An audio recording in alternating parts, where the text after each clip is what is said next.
శివాయ గురువే నమః. శ్రీ గురుభ్యో నమః. ఈరోజు పంచాంగము జనవరి 31వ తేదీ 2024 శోభకృతనామ సంవత్సరము, దక్షిణాయనము, హేమంత ఋతువు, పుష్యమాసము, తిథి బహుళ పంచమి ఉదయం 8:21 వరకు, తదుపరి షష్ఠి, వారము బుధవారము, నక్షత్రము హస్త నక్షత్రము రాత్రి 10:12 వరకు, రాహుకాలము మధ్యాహ్నం 12 గంటల నుండి 1:30 వరకు, గుళికా కాలము ఉదయం 10:30 నుండి 12 గంటల వరకు, యమగండ కాలము ఉదయం 7:30 నుండి 9 గంటల వరకు.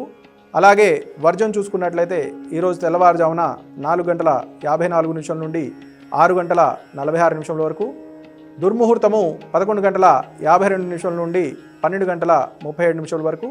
ఈరోజు రాశి ఫలితాలు చూసుకున్నట్లయితే మేషరాశి వారికి ఈరోజు మీరు చేసేటువంటి పనులన్నింటిలో కూడా ఎదుటి వారికి మీ మీద శత్రుత్వం పెరిగేటువంటి అవకాశం ఉంది. కాబట్టి జాగ్రత్తగా మాట్లాడడము లేదా మీరు మాట్లాడే విషయాల్ని జాగ్రత్తగా ఆచితూచి మాట్లాడవలసి ఉంటుంది. వృషభ రాశి వారు గత కొద్ది రోజులుగా మీరు ఏదైతే మానసిక ఆందోళన పడుతున్నారో వాటన్నిటి కూడా సరైన పరిష్కారాన్ని పొందేటువంటి సూచన ఉంది. అలాగే మిథున రాశి వారు మాతృ సంబంధమైనటువంటి ఆస్తుల విషయంలో కానీ లేదా తల్లిగారింటి నుంచి మీకు వచ్చేటువంటి ఏదైనా హామీలు ఏవైతే మీకు గతంలో ఇస్తాను అని చెప్పినటువంటి హామీలు ఉన్నాయో పూర్తయ్యేటువంటి అవకాశం ఈరోజు ఉంది. కాబట్టి సమయం పాటించాలి. కర్కాటక రాశి వారు మీరు నిశ్చలంగా ఏదైతే కార్యక్రమాలన్నీ కూడా చేయాలనుకుంటున్నారో 1-2 సార్లు ఆలోచించి కార్యాచరణ చేసి వాటిని పూర్తి చేసేటువంటి సరి అయిన దృక్పథంతో మీరు ముందుకు వెళ్ళినట్లయితే సత్ఫలితాలు పొందేటువంటి అవకాశం ఉంది. కాబట్టి ఎటువంటి నెగిటివ్గా అంటే అవుతుందో అవ్వదో అనేటువంటి ఆలోచన ఏదైతే ఉందో అది తీసేసి చక్కటిగా మంచి సంకల్పంతో ముందుకు వెళ్ళినట్లయితే సత్ఫలితాలు పొందేటువంటి అవకాశం ఉంది. అలాగే ఈరోజు సింహరాశి వారిని చూసుకున్నట్లయితే ఆర్థికపరమైన విషయాలు కానీ కుటుంబపరమైన విషయాలు కానీ మీకు అన్ని విధాలుగా యోగదాయకంగా ఉన్నటువంటి సూచన ఉంది. కన్యా రాశి వారు గత కొద్ది రోజులుగా మీరు ఎదురు చూస్తున్న ఫలితాలన్నీ కూడా మీకు అనుకూలంగా ఉండి సత్ఫలితాన్ని పొందేటువంటి అవకాశం ఉన్నది.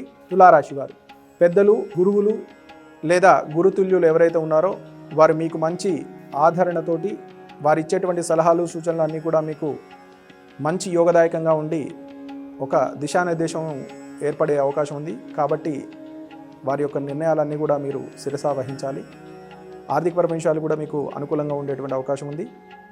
వృశ్చిక రాశి వారు మీరు మీ దగ్గరలో ఉన్నటువంటి దేవాలయంలో చక్కగా ఈరోజు బుధగ్రహ ఆరాధన చేసి బుధుడికి కొద్దిగా పత్రి అంటే ఏదైనా మారేడు పత్రి కానీ లేదా పత్రి సంబంధించినటువంటి అంటే మరువం కానీ ఈ సమర్పించి దానం చేసినట్లయితే వ్యాపార సంబంధమైన విషయంలో గత కొద్ది రోజులుగా మీరు ఇబ్బంది పడుతున్నటువంటి ఏవైతే ఉన్నాయో అవన్నీ కూడా తొలగేటువంటి అవకాశం ఉంది. అడ్డంకులన్నీ తొలగిపోతాయి. కాబట్టి జాగ్రత్త వహించి ఆ పరిహారాన్ని పాటించి సత్ఫలితాలు పొందగలరు. ధనస్సు రాశి వారు మీరు పెద్దలు, గురుతుల్యులు ఎవరైతే ఉన్నారో వారి యొక్క అనుమతి తీసుకుని వారి యొక్క ఆజ్ఞతోటి ఈరోజు మీరు ప్రారంభం చేసినట్లయితే మీ ఫలితాలన్నీ కూడా సానుకూలంగా ఉండి సత్ఫలితాలు పొందేటువంటి అవకాశం ఉంది.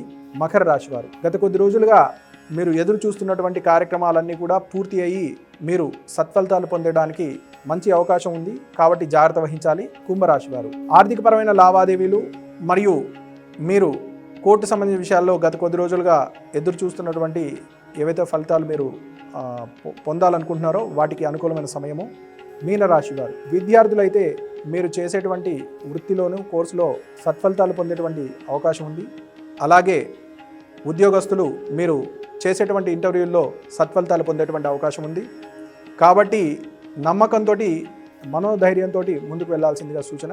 మేషాది మీనరాశుల వారందరూ కూడా మీ దగ్గరలో ఉన్న దేవాలయంలో అంటే వెంకటేశ్వర వైష్ణవ దేవాలయం ఏదైనా రామాలయం కానీ లేదా వెంకటేశ్వర స్వామి దేవాలయంలో ఈరోజు సాయంత్రం తులసిమాల సమర్పించి స్వామివారికి దర్శనం చేసుకున్నట్లయితే మీరు మంచి ఫలితాలు పొందేటువంటి అవకాశం ఉంది. కాబట్టి భక్తులందరూ ఈ పరిహారాన్ని పాటించి సత్ఫలితాలు పొందగలని కోరుచున్నాము. శుభం భూయాత్.